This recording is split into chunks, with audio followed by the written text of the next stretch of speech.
Hello everyone and welcome back once again in the sessions of partnership accounting। हम लोग partnership accounting में change in profit sharing ratios के concept कर रहे हैं और हमने valuation of goodwill and accounting treatment of goodwill को कंप्लीट कर लिया है। आज हम नेक्स्ट टॉपिक की तरफ मूव ऑन करेंगे जो है accounting treatment of reserves and accumulated profits, यानी कि अगर हमें कोई संचित लाभ दिए हुए हों या कोई संचय दिए हुए हों, जैसे जनरल रिजर्व हो गया या कोई इन्वेस्टमेंट फ्लक्चुएशन रिजर्व हो गया या और भी किसी तरीके का कोई रिजर्व हो गया, तो उनका लेखांकन किस प्रकार किया जाता है, उनकी अकाउंटिंग ट्रीटमेंट कैसे दी जाती होती है, हम ये समझेंगे। मैं एक बार फिर से गाइस बता देती हूँ कि जितना बेटर तरीके से हम इस चैप्टर को समझेंगे, यानी कि change in profit sharing ratio वाले चैप्टर को समझेंगे, ये हमें आगे आने वाले चैप्टर्स में भी बहुत बहुत काम आने वाला है। इसलिए काइंडली बहुत ही ध्यान से इसे सुनिए और समझिए ताकि आपको कंसेप्ट्स क्लियर हो जाएं और आपको आगे आने वाले चैप्टर्स में कोई प्रॉब्लम ना आए। तो शुरुआत करेंगे। These reserves like the balance of profit and loss account, general reserve, workman compensation reserve, investment fluctuation reserves are made out of profits। देखो जो मैंने ऊपर ये हेडिंग बोली है रिजर्व्स और एक्यूमुलेटेड प्रॉफिट्स, ये इनमें से कुछ के नाम मैंने यहाँ मेंशन किए हैं। तो देखो जो ये प्रॉफिट एंड लॉस अकाउंट होता है, जो ये जनरल रिजर्व होता है, ये सब जो हैं एक्चुअली ये आउट ऑफ प्रॉफिट बनाए जाते होते हैं। मतलब एक तरीके से हमने प्रॉफिट को डिवाइड कर दिया है अपने इन रिजर्व्स की फॉर्म में, हमने अपने प्रॉफिट को अप्रोप्रिएट बैलेंस उनके इन पर्टिकुलर अकाउंट्स में ट्रांसफर कर दिए हैं। ठीक है। Therefore if there is any change in the profit sharing ratio of a partnership firm, then a suitable adjustment is to be made। इसलिए अगर पार्टनर्स की प्रॉफिट शेयरिंग रेशियो में किसी भी तरह का कोई बदलाव आता है तो उस बदलाव को मद्देनजर रखते हुए हमें कुछ एडजस्टमेंट पास करनी पड़ती होती है ताकि जो ये अप्रोप्रिएशन की गई हैं, एक्चुअली इन पर है तो पार्टनर्स का ही हक ना, तो इसलिए पार्टनर्स को उनके इन हक से अवगत करवाया जा सके, मतलब एक तरीके से उन्हें उनका ये हक वापस दिया जा सके, क्योंकि ये उनकी पुरानी रेशो के अकॉर्डिंगली कमाया गया, डिवाइड किया गया प्रॉफिट का शेयर होता है। तो इसलिए देखते हैं कि इनकी अकाउंटिंग ट्रीटमेंट हमें क्या करनी है। अब देखो यह संचय लाभों में से बनाए जाते हैं, लाभों पर साझेदारों का हक होता है।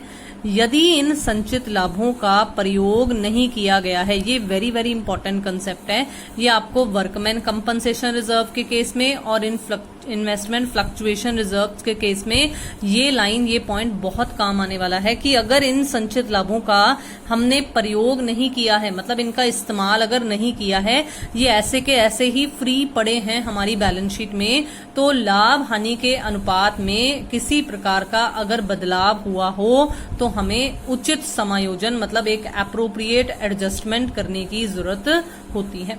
But these adjustments are based upon the decisions taken by or option selected by the partners of a firm। लेकिन ये जो समायोजन होते हैं वो साझेदारों द्वारा लिए गए विभिन्न निर्णयों पर आधारित होते हैं।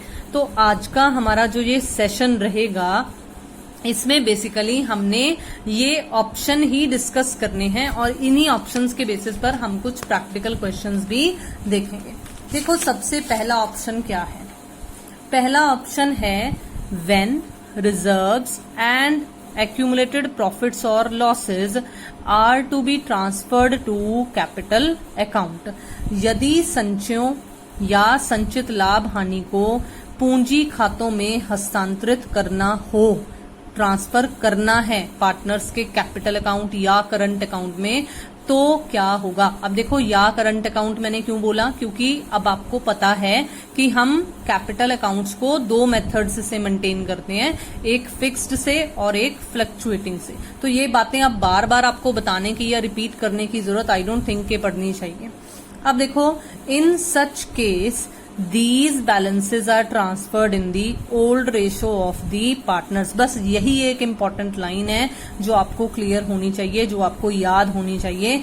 ये क्यों है ओल्ड रेशो में, ये लॉजिक मैं अभी अभी आपको बता के हटी हूं, क्योंकि ये पार्टनर्स की प्रॉफिट शेयरिंग रेशो के चेंज होने से पहले वाले प्रॉफिट होते हैं। तो इसलिए इन पर जो पार्टनर्स का हक है वो भी पुरानी रेशो के अकॉर्डिंगली ही होना चाहिए। तो इसलिए किया क्या जाएगा, जो साझेदारों का पुराना अनुपात है, ओल्ड प्रॉफिट शेयरिंग रेशो है, उसी ओल्ड प्रॉफिट शेयरिंग रेशो के अकॉर्डिंगली उनके कैपिटल अकाउंट्स में या करंट अकाउंट्स में इनके अमाउंट्स को, किनके अमाउंट्स को, रिजर्व्स या एक्यूमुलेटेड प्रॉफिट्स या लॉसेस के अमाउंट को ट्रांसफर कर दिया जाएगा। तो अब देखो बहुत ही ध्यान से जर्नल एंट्री क्या होगी। देखो जर्नल एंट्री ना कुछ इस प्रकार से होगी। अगर कोई रिजर्व है तो रिजर्व को डेबिट कर दो, अगर कोई प्रॉफिट एंड लॉस का बैलेंस है तो उसको डेबिट कर दो, अगर आपको कोई वर्कमैन कंपनसेशन रिजर्व दिया हुआ है तो वो डेबिट कर दो, अगर कोई इन्वेस्टमेंट फ्लक्चुएशन रिजर्व अकाउंट दे रखा है तो उसे डेबिट कर दो, और पार्टनर्स का कैपिटल अकाउंट या करंट अकाउंट जो है वो क्या हो जाएगा, वो क्रेडिट हो जाएगा। और ये एंट्री होगी किसमें, ये एंट्री ओल्ड रेशो में होगी। अब ध्यान से समझो कि ये ऐसी जर्नल एंट्री क्यों बनी है। देखो मैंने क्या बोला था आपको कि पार्टनर्स को मिलने वाली चीज पार्टनर्स के खाते में क्या होती है, क्रेडिट होती है। अब ये प्रॉफिट्स के हिस्से हैं, ये रिजर्व्स के हिस्से हैं जो पहले प्रॉफिट में से काट लिए गए थे, साइड पर रख दिए गए थे, लेकिन इन पर अब हक किसका है, पार्टनर का है। तो ये पार्टनर को मिलने चाहिए, तो इसलिए पार्टनर क्या हो गया है, क्रेडिट हो गया है। अब दूसरी बात अगर ध्यान से समझो तो जितने भी हमारे रिजर्व्स होते हैं या प्रॉफिट्स होते हैं वो उनका कौन सा बैलेंस होता है, क्रेडिट बैलेंस होता है। अगर मुझे इन अकाउंट्स को क्लोज करना है, मतलब इन्हें कैपिटल अकाउंट में ट्रांसफर करना है, ट्रांसफर कर देने का मतलब यही होता है कि इनके खाते बंद हो जाएंगे, ठीक है।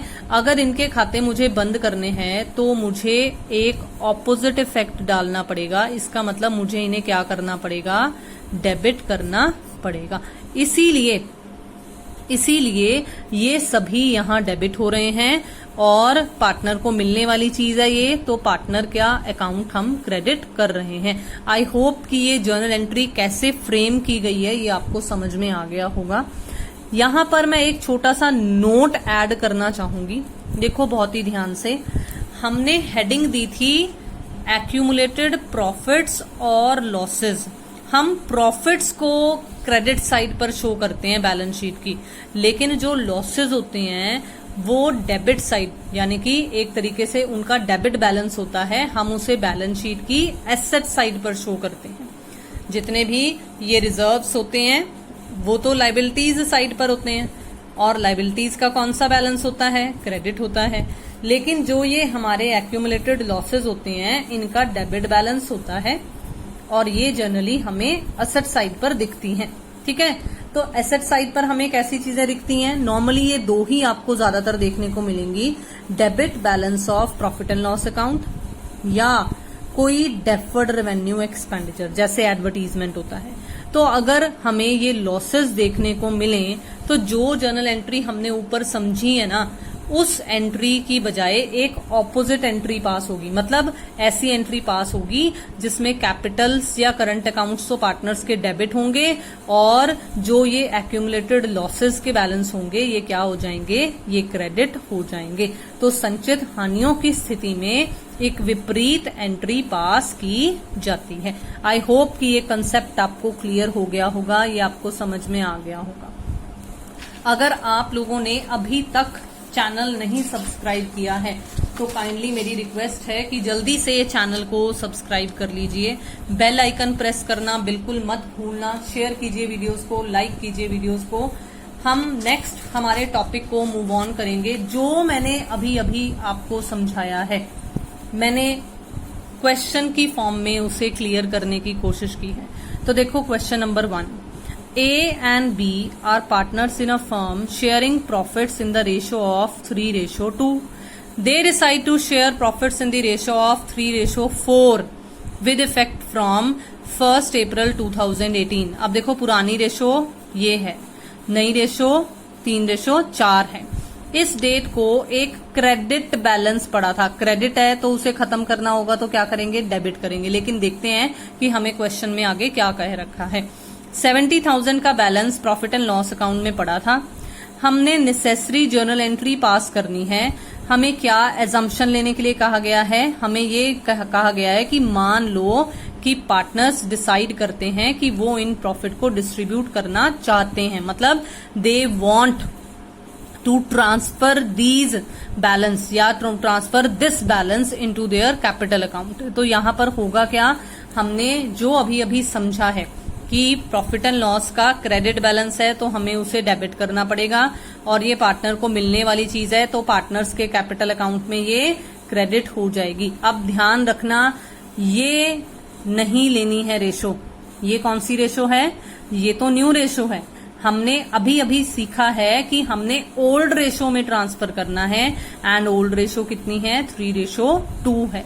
तो हम इस 70,000 को 3:2 में डिवाइड करेंगे। अब 3:2 में डिवाइड करेंगे तो देखो 3/5 मल्टीप्लाई बाय 70,000। जब आप इसे सॉल्व करोगे तो 42,000 आपका एक ही कैपिटल में आ जाएगा।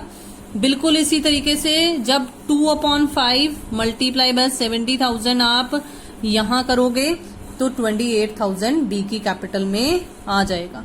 आई होप कि ये जर्नल एंट्री जो मैंने आपको इस पर्टिकुलर क्वेश्चन की समझाई है ये आपको समझ में आ गई होगी, ये आपको क्लियर हो गई होगी।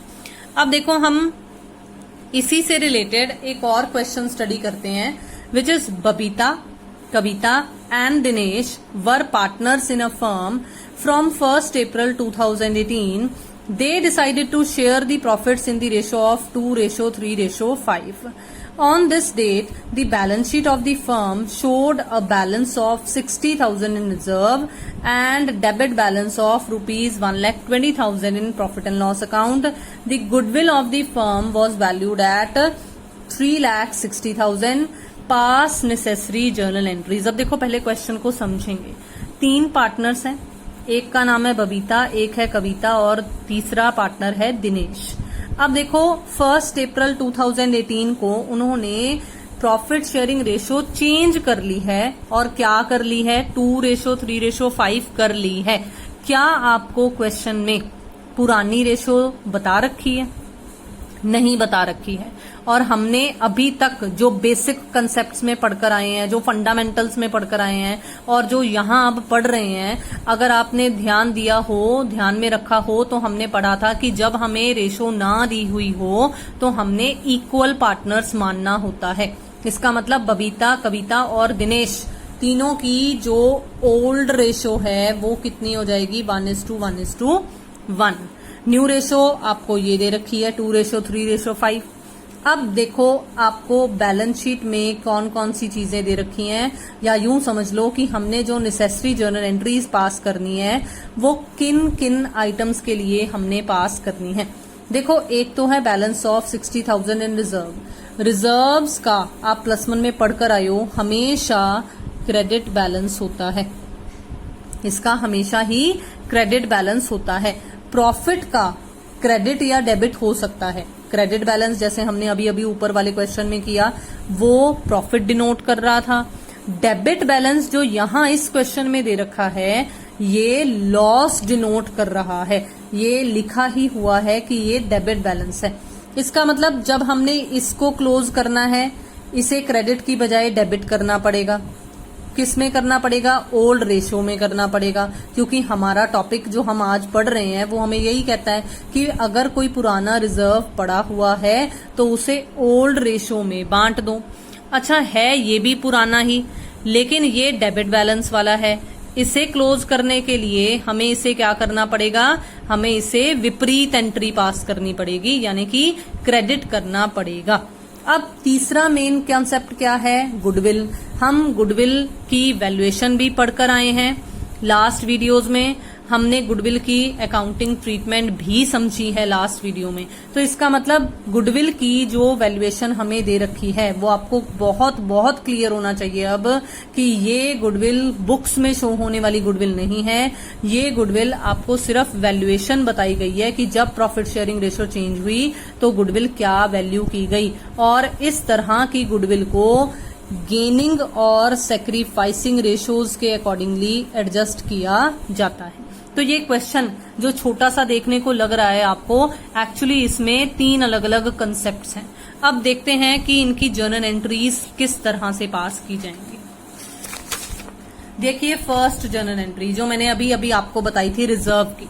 रिजर्व का क्रेडिट बैलेंस होता है लेकिन हमने उसे क्लोज करना है। अब फिर से बता दूं, हमें क्वेश्चन में कुछ नहीं लिखा हुआ था कि पार्टनर्स ने क्या एज्यूम करना है। जैसे पहले वाले क्वेश्चन में तो एजम्पशन दी हुई थी कि पार्टनर्स डिसाइड करना चाहते हैं कि वो इस प्रॉफिट को डिस्ट्रीब्यूट करेंगे।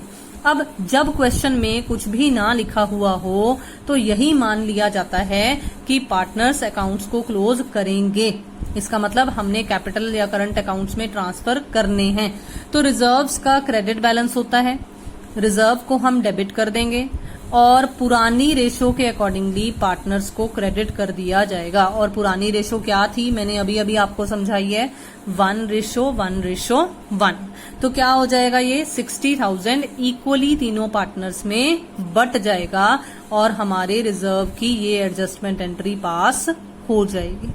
अब देखो ध्यान से, हम प्रॉफिट एंड लॉस को बांटने वाले हैं जिसका डेबिट बैलेंस था। अब वो डेबिट था तो ये यहां पर क्या हो जाएगा, ये क्रेडिट हो जाएगा। और अगर ये क्रेडिट हुआ है तो पार्टनर्स के कैपिटल अकाउंट, मैंने बोला था ना विपरीत हो जाएंगे, तो पार्टनर्स के कैपिटल अकाउंट क्या हो जाएंगे, डेबिट हो जाएंगे। और प्रॉफिट एंड लॉस का बैलेंस था कितना, 1,20,000 और ये 3 हिस्सों में बटेगा तो 40, 40 और 40 का शेयर तीनों पार्टनर्स का आ जाएगा। अब देखो मुद्दे की बात आती है गुडविल की। मैंने आपको क्वेश्चन समझाया है तो आपको कहा था कि हमें गेन और सेक्रीफाइस निकालना पड़ेगा। तो देखो ये रहा, ये मैंने गेन और सेक्रीफाइस निकाला। मैंने एक फॉर्मूला यूज किया है सेक्रीफाइसिंग रेशो का, और जैसे अब तक आपको समझाया है बिल्कुल उसी तरीके से देखो मैंने कैलकुलेशन की है। ओल्ड माइनस न्यू सॉल्व कर लिया तो बी फॉर बबीता, इसका हमारे पास सेक्रीफाइस आ रहा है। के फॉर कविता, कविता का भी सेक्रीफाइस आ रहा है। और दिनेश का देखो गेन निकल रहा है। और हम गुडविल की अकाउंटिंग ट्रीटमेंट में समझ कर आए हैं कि एंट्री जो पास होती है वो gaining partner account debit to sacrificing partner होती है। तो ये देखो दिनेश को मैंने डेबिट कर दिया क्योंकि दिनेश गेन कर रहा था, बबीता और कविता को मैंने क्रेडिट कर दिया क्योंकि वो दोनों सेक्रीफाइस कर रही थी। अब अमाउंट कितना कितना आएगा, बहुत ही ध्यान से समझना। हमारी जो गुडविल थी वो, अगर आपने क्वेश्चन देखा हो तो गुडविल हमारी 3,60,000 थी। तो देखो 3,60,000 को जब मैंने दिनेश का शेयर निकालना है तो 5/30 मल्टीप्लाई बाय 3,60,000। इसको सॉल्व कर लो, ये 12,000 आ रहा है, मतलब 12,000 मल्टीप्लाई बाय 5, 60,000 यहाँ आ जाएगा। 12,000 मल्टीप्लाई बाय 4, 48,000 यहाँ आ जाएगा। 12,000 मल्टीप्लाई बाय 1 यानी कि 12,000 यहाँ पर आ जाएगा। तो आई होप कि ये गुडविल की ट्रीटमेंट भी आपको समझ में आ गई होगी। अगर आपने पिछली वीडियोस अभी तक नहीं देखी हैं जो गुडविल की अकाउंटिंग ट्रीटमेंट बता रही हैं तो काइंडली गाइज प्लीज जल्दी से पहले वो वीडियोस देखिए ताकि आपको आगे आने वाले कंसेप्ट्स क्लियर हो सकें। अब देखो, अब हम करेंगे केस नंबर 2 जो हमारा आज का मेन टॉपिक है, अकाउंटिंग ट्रीटमेंट रिजर्व्स और एक्यूमुलेटेड प्रॉफिट्स का। केस 1 हम समझ चुके हैं, जब खातों को बंद करना होता है, जब पार्टनर्स के कैपिटल अकाउंट्स में ट्रांसफर करना होता है।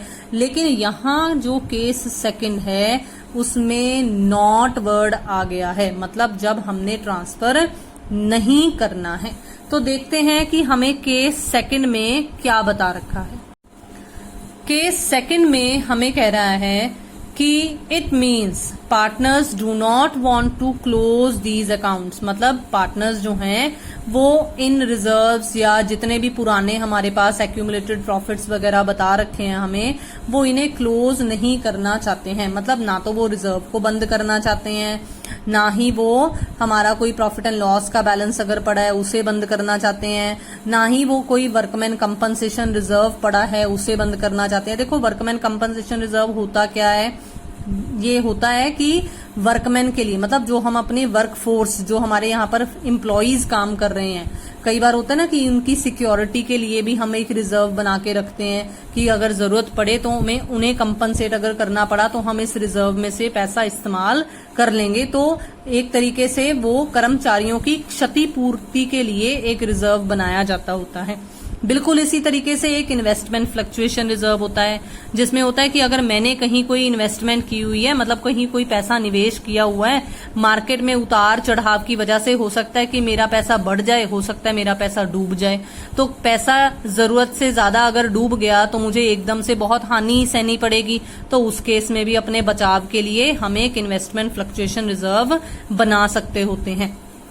अब देखो, अब मुद्दे की बात बेसिकली ये है कि इस केस सेकंड में हमें क्या बता रहे हैं, क्योंकि मैं आपको अभी यहाँ पर एक पॉइंट और क्लियर कर देना चाहती हूँ कि मैं इस वीडियो में वर्कमैन कंपनसेशन रिजर्व और इन्वेस्टमेंट फ्लक्चुएशन रिजर्व को डिटेल में कवर नहीं कर रही हूँ, लेकिन आने वाली वीडियोज में हम इन्हें भी डिटेल में कवर करेंगे, क्योंकि ये भी बहुत बहुत ज्यादा इंपॉर्टेंट है।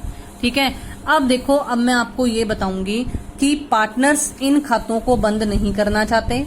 They want to carry them forward in the new session and want to show them in the next balance sheet also. In such cases, a single adjustment entry on the basis of the gain or sacrifice made by a partner is to be passed. I hope कि बहुत ही simple manner से लिखा गया है, आपको समझ में आ गया होगा कि क्या लिखा हुआ है। अब मतलब क्या है, साझेदार इन खातों को बंद नहीं करना चाहते, वह इन्हें आगे आने वाले वित्तीय वर्ष में भी स्थिति विवरण में प्रदर्शित करना चाहते हैं। ऐसी स्थिति में, ऐसी दशा में त्याग अनुपात या लाभ प्राप्ति अनुपात के जरिए के द्वारा एक समायोजन प्रविष्टि कर दी जाती है। अब प्रविष्टि होती क्या है, देखो वही है जो आपको गुडविल के केस में समझाई थी। Gaining partner account debit to sacrificing partner account. बस रेशो याद रखनी है कि इस बार इसमें कोई ओल्ड रेशो या कोई न्यू रेशो वाला कंसेप्ट नहीं है। गेनिंग एंड सैक्रिफाइसिंग शेयर्स के अकॉर्डिंगली ये जर्नल एंट्री पास की जाएगी। अब जैसे मैंने आपको केस 1 के प्रैक्टिकल क्वेश्चन करवाए थे, मैं केस 2 का भी एक प्रैक्टिकल क्वेश्चन कवर करूंगी। ये स्लाइड हमारी आज की लास्ट स्लाइड रहेगी। देखो बहुत ही ध्यान से, हमें दे रखा है X, Y and Z were sharing profits and losses in the ratio of 5:3:2। They decided to share future profits and losses in the ratio of 2:3:5। पुरानी रेशो कितनी है, 5:3:2। नई रेशो कितनी है, 2:3:5। विद इफेक्ट फ्रॉम 1/4/2017, 1 अप्रैल 2017 से they decided to record the effect of the following without affecting their book value. अब देखो यही वो लाइन है जो हमें ये बता रही है कि हमने किताबों की जो वैल्यू है उसे ऑल्टर नहीं करना, उसे इफेक्ट नहीं करना, मतलब उसे चेंज नहीं करना। हमने अपनी किताबों में एज इट इज यही बैलेंस दिखाते रहना है। तो देखो है कौन सी दो चीजें हैं हमें यहाँ इस क्वेश्चन में दे रखी। एक तो दिया हुआ है प्रॉफिट एंड लॉस अकाउंट, एक दिया हुआ है एडवर्टीजमेंट सस्पेंस अकाउंट। देखो बहुत ही ध्यान से समझना, मैंने जानबूझकर यहाँ पर ऐसा क्वेश्चन लिया है जिससे आपको क्लियर हो जाए कि अगर कोई नेगेटिव चीज दे रखी हो तो हमने वो माइनस करनी है। अगर आपको सारी चीजें, मान लो यहाँ प्रॉफिट एंड लॉस अकाउंट और रिजर्व लिखा हुआ होता तो हम ऐड कर कर टोटल देख लेते कि कितना ट्रांसफर होगा पार्टनर्स को। लेकिन यहाँ पर बहुत ही ध्यान से देखो, यहाँ पर भी नेट में हमने देखना है कि कितनी अमाउंट का हम इफेक्ट डालेंगे। हमने एक एडजस्टमेंट एंट्री बनानी है। देखो ध्यान से, मैंने एक छोटे से वर्किंग नोट बनाए हैं। हमने ये निकालना होता है कि कितना अमाउंट है जिसको हमने एडजस्ट करना है। मेरे पास दो आइटम्स दी हुई थी, एक दी हुई थी प्रॉफिट एंड लॉस अकाउंट, जो कि अगर ना दिया हुआ हो, डेबिट बैलेंस है या क्रेडिट बैलेंस है, तो हमने कौन सा बैलेंस लेना है? हमने क्रेडिट बैलेंस लेना है। एडवर्टीजमेंट सस्पेंस अकाउंट, हमें पता है कि ये एक डेफर्ड रेवेन्यू एक्सपेंडिचर होता है, ये बैलेंस शीट की एसेट साइड पर आता है और इसलिए ये एक डेबिट बैलेंस की आइटम है। अब देखो, डेबिट इतना है और क्रेडिट इतना है। अगर मैं नेट अमाउंट निकालूं तो मेरा नेट अमाउंट कौन सी साइड वाला निकल रहा है? मेरा नेट अमाउंट अभी भी क्रेडिट वाली साइड ज्यादा निकल रही है, तो नेट क्रेडिट है जिसको मैंने एडजस्ट करना है। अगर कोई बैलेंस क्रेडिट में पड़ा हुआ है और मैंने उसे एडजस्ट करना है, लेकिन अब यहां पर मैंने बुक वैल्यूज तो ऑल्टर करनी ही नहीं है, तो मतलब मैं सेक्रीफाइस और गेनिंग शेयर्स निकालूंगी। जैसे मैं सेक्रीफाइसिंग रेशो का इस्तेमाल करती हूँ, बिल्कुल उसी तरीके से। देखो, ये ओल्ड रेशो है, ये न्यू रेशो है। ओल्ड थी 5, 3 और 2, तो ये 5/10 माइनस 2/10 सेम है, बहुत ही आसान है। 5, 3, 2 ये हमारी ओल्ड रेशो थी और हमारी न्यू रेशो है 2, 3, 5। तो देखो, बहुत ही आसानी से आप देख सकते हो कि हमने माइनस कर दिया। ठीक है, माइनस किया तो x का तो सेक्रीफाइस निकला और z का गेन निकला। अब ये है सेक्रीफाइस शेयर और ये है गेनिंग शेयर, तो मैंने इस 3/10 के हिसाब से एंट्री पास करनी है। 3/10 को मैं मल्टीप्लाई कौन सी चीज से करूंगी, कौन सी अमाउंट से करूंगी? जो यहाँ ये नेट अमाउंट निकलेगी उससे मल्टीप्लाई करूंगी। तब जब मैं 3/10 से मल्टीप्लाई करूंगी तो 3600 अमाउंट निकल रही है। क्योंकि एक पार्टनर है नहीं है तो मैंने एक ही बार बस मल्टीप्लाई करके देख लिया। और अब देखो, गेनिंग टू सेक्रीफाइसिंग, गेन कौन कर रहा था? Z, और सेक्रीफाइस कौन कर रहा था? X। तो Z's capital account debit to X capital account 3600 ये एडजस्टमेंट हो जाएगी प्रॉफिट एंड लॉस और एडवर्टीजमेंट सस्पेंस अकाउंट की, जो कि हमने change in profit sharing ratio की वजह से पास ऑन कर दी है। आई होप कि ये आज का जो सेशन था, जिसमें गुडविल के बाद हमने एक्यूमुलेटेड प्रॉफिट्स और रिजर्व्स को कवर किया, ये कंसेप्ट भी आपको क्लियर हो गया होगा। मैं वंस अगेन रिपीट करूंगी कि अगर आपने अभी तक चैनल को सब्सक्राइब नहीं किया है तो गाइस जल्दी से चैनल को सब्सक्राइब कर लीजिए, बेल आइकन प्रेस करना बिल्कुल मत भूलिएगा, शेयर कीजिए वीडियोस को, लाइक कीजिए वीडियोस को। Thank you so much for watching. हम नेक्स्ट वीडियो में नेक्स्ट टॉपिक्स के साथ मिलेंगे। Thank you and have a nice day.